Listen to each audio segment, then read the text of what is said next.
Night Madhuri గారు అయితే eliminate అయిన తర్వాత బజ్ ఇంటర్వ్యూలో అయితే పాల్గొంటుంది. శివాజీ గారు మాధురి గారి ఎంట్రీ ఇవ్వగానే నమస్తే అలా చెప్పుకొని మాధురి గారు కూర్చోబోతారు. కూర్చోకూడదు, కొంచెం మాట్లాడాలి మీతో, నేను కూర్చోమన్నప్పుడే కూర్చోవాలని అయితే చెప్పడం జరుగుతుంది. నెక్స్ట్ వచ్చేసి మీ పేరు మాధవి ఆర్ మాధురి అని అంటే మాధవి కాదు మాధురి అని చెప్తుంది. ఇదేదో ఆ అమ్మాయి అడిగినప్పుడు చెప్తే ఈ గోల్ ఉండేది కాదు కదా అంటే, నేను అందరికీ చెప్పను, నాకు నచ్చిన వాళ్ళకే చెప్తాను అని అంటుంది. నెక్స్ట్ వచ్చేసి ప్రతి తెలుగింట్లో మీరు ఉండాలనుకున్నారు కదా అని అంటే, అవును ఉన్నాను కూడా అని అంటుంది.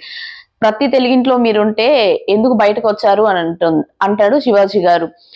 వెంటనే ఆమె అంటుంది, నేను రావాలనుకున్నా కాబట్టి వచ్చాను అంటే, మీరు రావాలనుకున్నారని కాదు, ప్రేక్షకులు మిమ్మల్ని ఎలిమినేట్ చేశారంటే, కాదు నన్ను అసలు నామినేటే చేయలేదు, నేనే నామినేట్ అయ్యాను, నేనే బయటకు వచ్చాను, రావాలనుకున్నా కాబట్టి వచ్చాను అని అంటే, నేను మాస్క్ లేకుండా ఆడా, నేను చాలా జెన్యున్ గా ఆడాను అని అంటే, మిమ్మల్ని ఎప్పుడు ఎవరు అడగలేదు కదా ఆ క్వశ్చన్ అని చెప్పి అయితే శివాజీ గారు అయితే అనడం జరుగుతుంది.